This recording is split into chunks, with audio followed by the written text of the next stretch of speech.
Hello guys, मेरे video में आपका स्वागत है। आपने तो नेक्स्ट वीडियो देख लिया होगा। अभी इस वीडियो में जानते हैं अभी क्या क्या होगा। और चैनल को सब्सक्राइब, लाइक, कमेंट सब कर देना। और मेरा नाम है गणेश, सब में कमेंट कर देना। ओके गाइस, स्टार्ट करते हैं।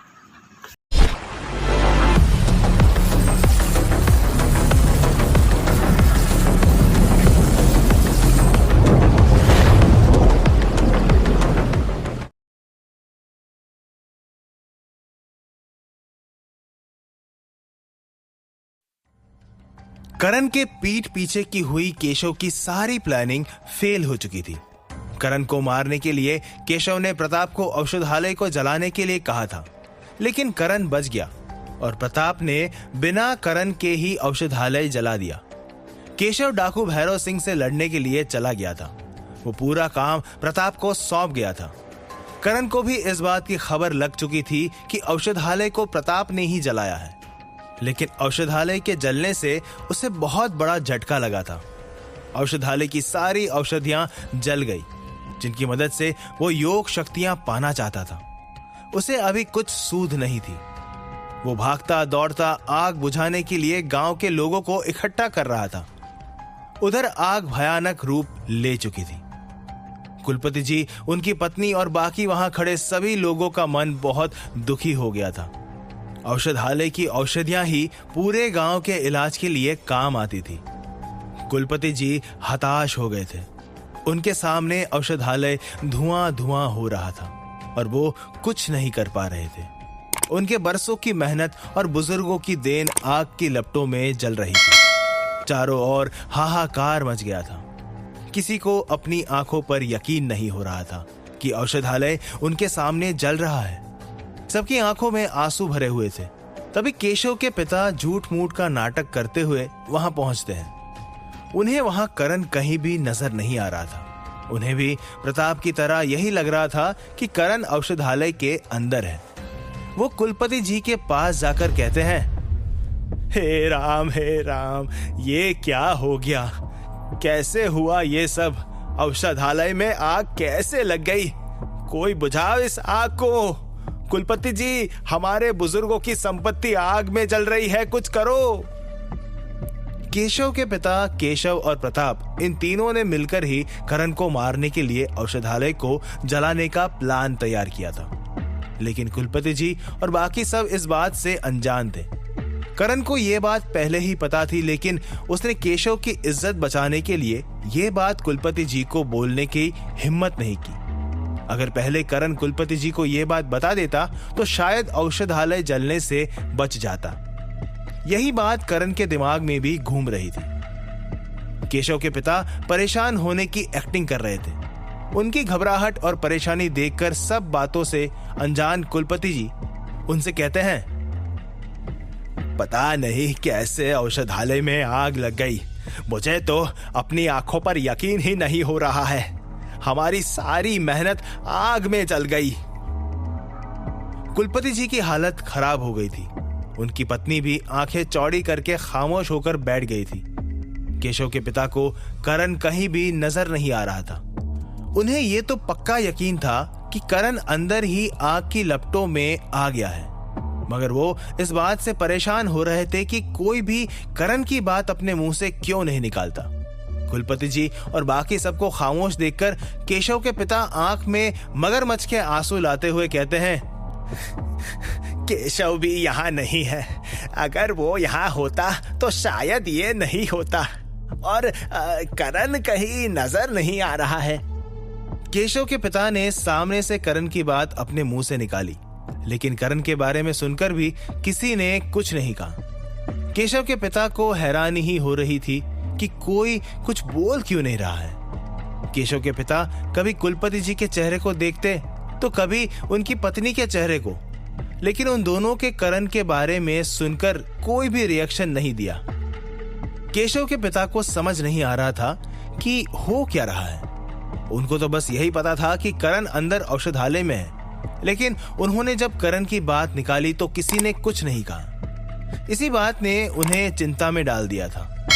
वो फिर वहां खड़े लोगों से झूठ का नाटक करते हुए कहते हैं, अरे कोई तो बुझाओ इस आग को, हमारी संपत्ति जल रही है।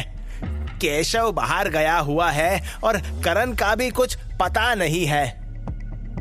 केशव के पिता की बात सुनकर किसी ने करण के बारे में कुछ नहीं कहा। सबको पता था कि करण सबको इकट्ठा करने में लगा हुआ है, इसीलिए उन्होंने करण के बारे में कुछ भी बोलना जरूरी नहीं समझा।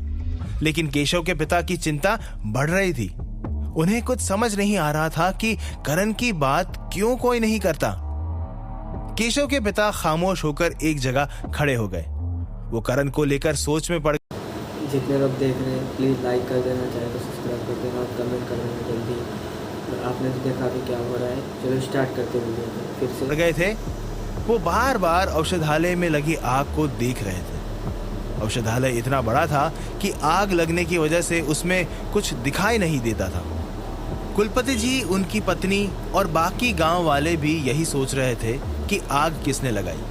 तभी करण पीछे से कुलपति जी को आवाज लगाते हुए कहता है, बाबा कुछ फायदा नहीं हुआ सबको इकट्ठा करने का। औषधालय पूरी तरह जल गया। आपकी सारी मेहनत आग में जल गई और हमारी सारी की सारी औषधियां जल गई। करण ने जैसे ही ये बात कही, सबसे पहले केशव के पिता ने मुड़कर देखा।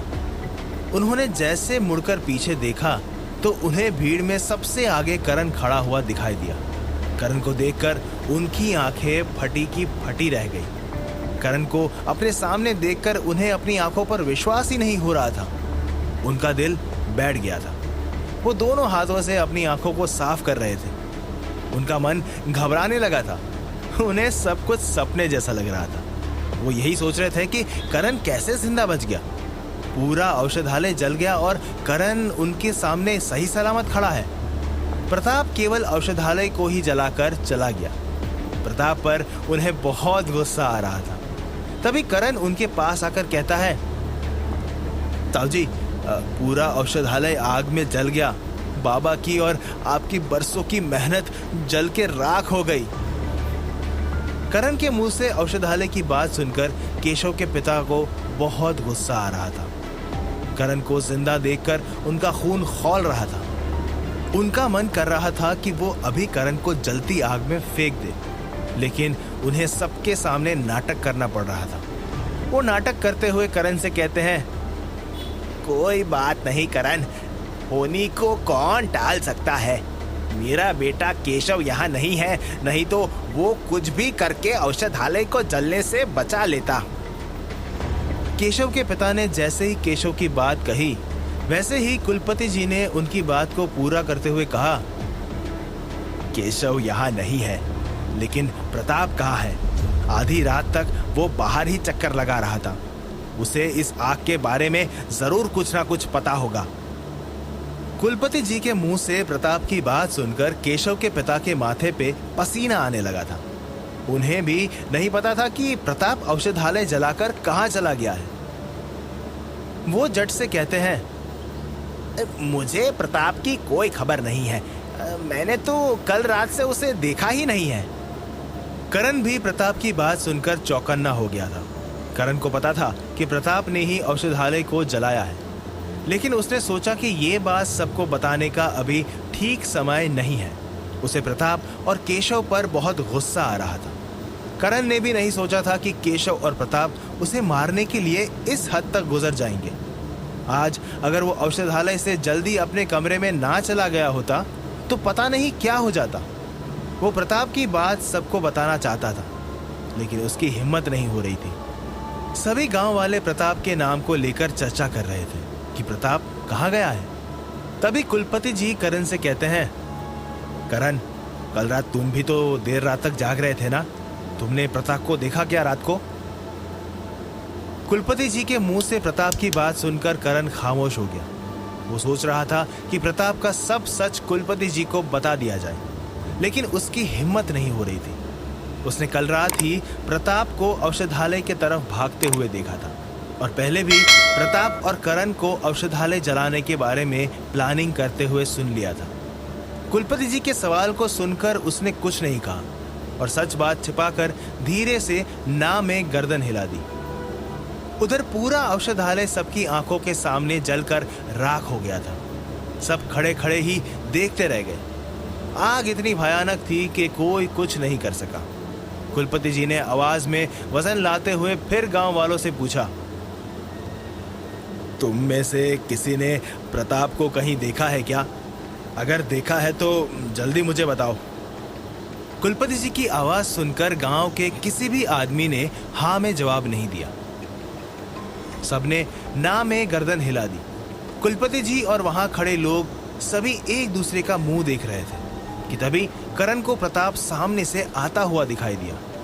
करण ने प्रताप को सामने से आता हुआ देख लिया था। करण का प्रताप को देखकर खून खौल रहा था। उसने अपनी मुट्ठी गुस्से से बंद कर ली थी। करण प्रताप को देखकर जोर से चिल्लाते हुए कुलपति जी से कहता है, आ गया प्रताप बाबा, इसी से पूछिए कि कहाँ था ये, या फिर मैं बताता हूं कि ये कहाँ था। आखिर क्या होगा आगे? करण प्रताप के आने से क्या करेगा? क्या करण पूरे गांव के सामने प्रताप की पोल खोल देगा? कुलपति जी प्रताप से क्या सवाल करेंगे? जानने के लिए सुनते रहिए रुद्राक्ष रक्षक, आपके अपने पॉकेट एफएम पर।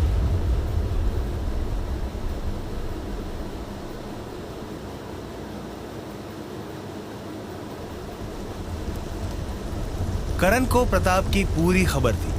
करण ने प्रताप को रात में औषधालय के पास देख लिया था और करण को यह भी पता चल गया था कि औषधालय में आग प्रताप ने।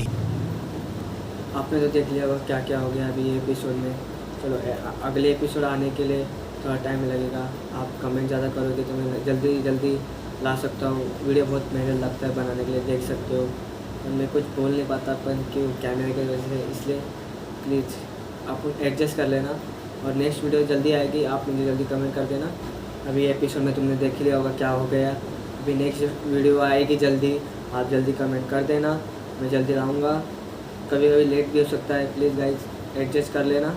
और मेरा आवाज़ आ रहा है कि नहीं मुझे बताओ, और मेरा फेस अच्छा लगा कि नहीं। नेक्स्ट वीडियो में आपने ज़्यादा बोला नहीं, मुझे इतना कमेंट नहीं किया।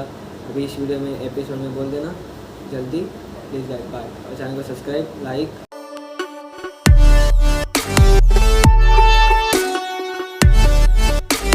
अगर हमारी ये वीडियो आपके लिए हेल्पफुल रही है तो हमारे चैनल को सब्सक्राइब कर लें और वीडियो को लाइक भी कर दें ताकि हमें इस जैसी और वीडियो बनाने के लिए मोटिवेशन मिल सके।